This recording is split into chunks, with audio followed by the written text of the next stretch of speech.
जय जिनेन्द्र। Welcome to my Jain recipe. मैं हूँ जीनल। आज मैं बनाऊंगी मुंबई स्टाइल जैन मैसूर मसाला डोसा। ये मुंबई का बहुत ही फेमस स्ट्रीट फूड है और डोसा ऑलमोस्ट सबके फेवरेट होते हैं। जिसमें हम रेड चटनी बनाएंगे जो मैसूर मसाला डोसा के अंदर हम स्प्रेड करते हैं, और साथ में डोसा का बैटर भी बनाएंगे जिससे डोसा एकदम परफेक्ट जालीदार और क्रिस्पी बनेंगे। और मैसूर मसाला भाजी भी बनाएंगे जो बनाने में बहुत आसान है। तो चलिए देखते हैं कैसे बनाते हैं जैन मैसूर मसाला डोसा। अगर आपको मेरी रेसिपी पसंद आए तो चैनल को सब्सक्राइब करिए और साथ ही बेल आइकन पे ज़रूर क्लिक करिए, उससे मेरी वीडियोस की नोटिफिकेशन सबसे पहले आपको मिलेगी। सबसे पहले डोसा बैटर बनाने के लिए मैंने यहाँ 3 कप राइस लिया है। राइस आप कोई भी ले सकते हो और आप कोई भी कटोरी से माप सेट कर सकते हो। और उसी कप से मैंने 1 कप उड़द दाल ली है और उसी कप से मैंने 1 कप पोहा लिया है।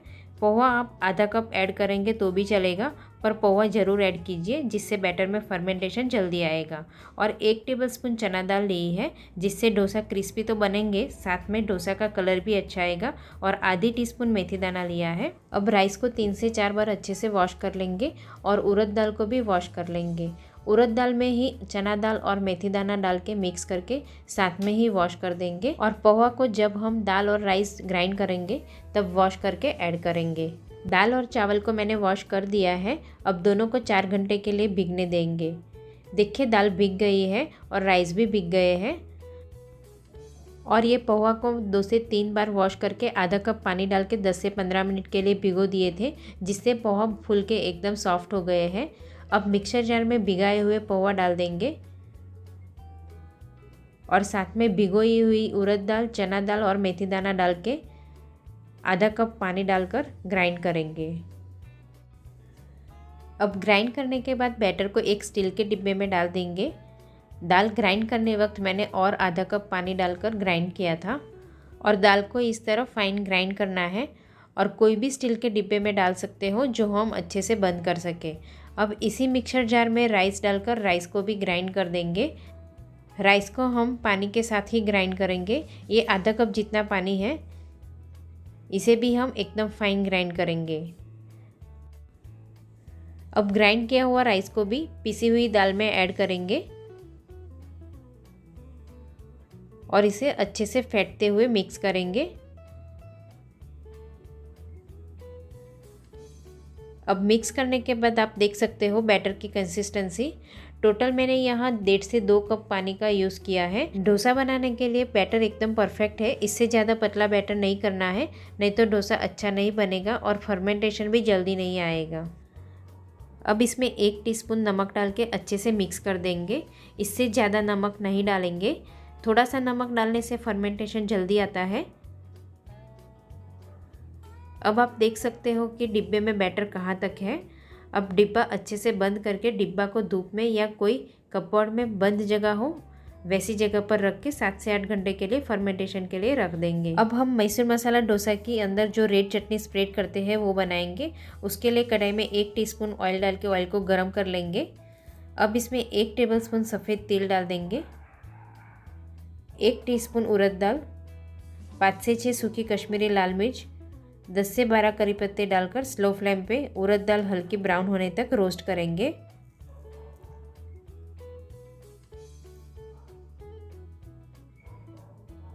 इससे ज़्यादा रोस्ट नहीं करना है, नहीं तो उड़द दाल की स्मेल आने लगती है। अब इसमें आधा कप नारियल के टुकड़े डाल के इसे भी हल्का रोस्ट कर लेंगे।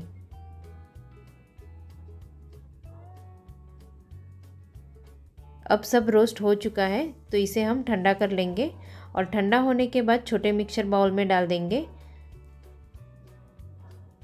अब इसमें 1 टीस्पून नमक, 2 टेबलस्पून दालिया और थोड़ी सी इमली को मैंने पानी में भिगो दी थी वो डाल देंगे और एक छोटा सा गुड़ का टुकड़ा भी ऐड करेंगे। अब 1/4 कप पानी डालकर अच्छे से ग्राइंड करेंगे। अब ये दरदरा क्रश हुआ है तो इसमें 1/4 कप पानी डालकर फाइन ग्राइंड करके चटनी बनाएंगे। पानी हमें थोड़ा थोड़ा करके ही ऐड करना है, नहीं तो ग्राइंड अच्छे से नहीं होगा। अब वापस 1/4 कप पानी डालकर ग्राइंड करेंगे।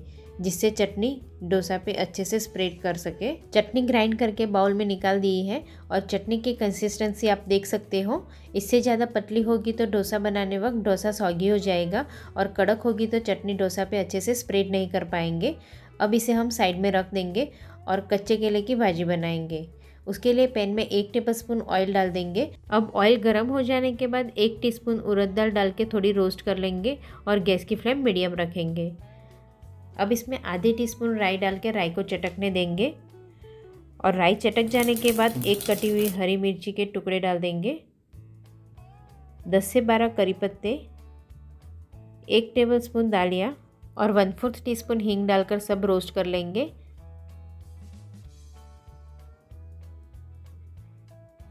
अब इसी में आधी टीस्पून हल्दी पाउडर डाल के इसे भी मिक्स करेंगे। अब 3 कच्चे केले को बॉईल करके छिलके निकालकर मैश किया है वो डाल देंगे और आधी टीस्पून नमक, 1 टीस्पून धनिया जीरा पाउडर डालकर सब मिक्स करेंगे। अब सब मिक्स करने के बाद इसमें 1/3 कप पानी डालकर अच्छे से मिक्स करेंगे। थोड़ा सा पानी डालने से भाजी ड्राई नहीं होगी और डोसा पे अच्छे से स्प्रेड कर सके। अब इसी में 1/4 टीस्पून चीनी और आधी टीस्पून नींबू का रस और थोड़ा सा कटा हुआ हरा धनिया डाल के सब मिक्स करेंगे। कच्चे केले की भाजी बनके तैयार है। ये भाजी आप मसाला डोसा के लिए यूज़ कर सकते हो। अब ये भाजी साइड में रख देंगे और अब हम मैसूर मसाला भाजी बनाएंगे। उसमें ये कच्चे केले की भाजी ऐड करेंगे। मैसूर मसाला भाजी बनाने के लिए पैन में 1 टेबलस्पून बटर डाल के बटर को मेल्ट कर लेंगे। बटर मेल्ट हो जाने के बाद 1 कप बारीक कटा हुआ कैप्सिकम डाल देंगे और थोड़ा सा सौते कर लेंगे। गैस की फ्लेम मीडियम टू स्लो रखेंगे। अब इसमें 1.5 कप बारीक कटा हुआ टमाटर डाल देंगे, आधी टीस्पून नमक, 1 टेबलस्पून रेड चिली सॉस और रेड चिली सॉस की रेसिपी मैंने पहले अपलोड की है तो आप मेरी चैनल पे देख सकते हो। और 2 टीस्पून कश्मीरी लाल मिर्च पाउडर डालकर सब मिक्स करेंगे और मीडियम गैस पर सौते करेंगे। अब इसमें 1/4 कप पानी डालकर 1 से 1.5 मिनट तक पकने देंगे जिससे टमाटर और कैप्सिकम थोड़े सॉफ्ट हो जाए।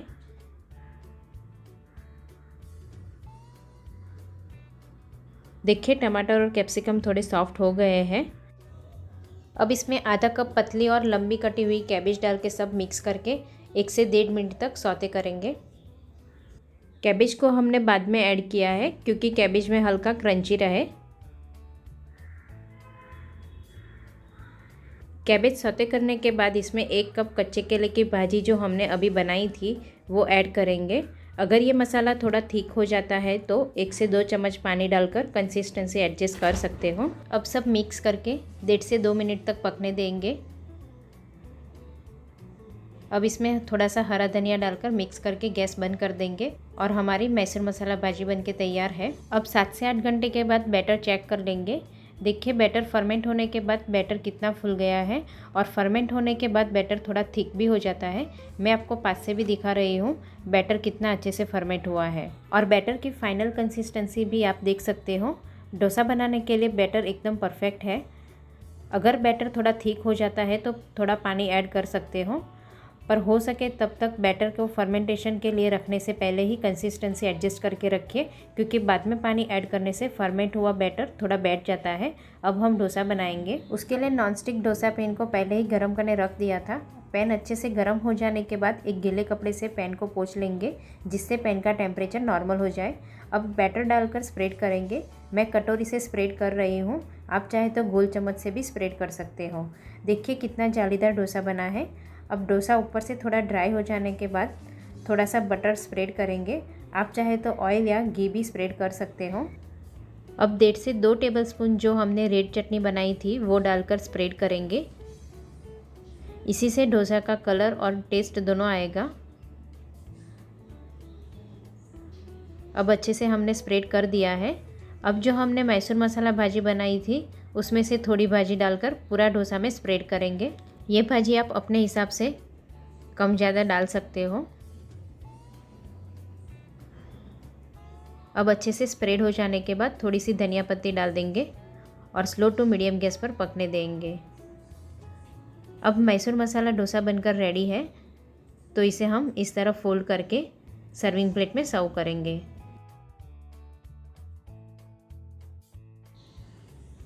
अब इसे हम 3 से 4 टुकड़ों में कट कर लेंगे।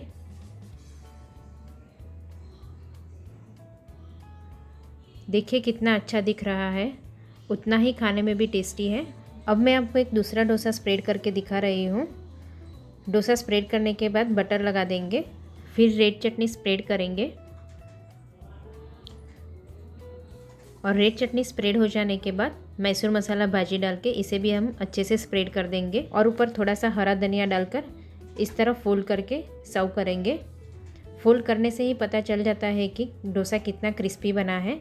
बहुत ही मज़ेदार south Indian dish Jain Mysore masala dosa बनके रेडी है। तो आप भी मेरी रेसिपी से एक बार ज़रूर ट्राई करना, आपका डोसा भी इसी तरह बहुत ही अच्छा बनेगा। Thank you so much for watching.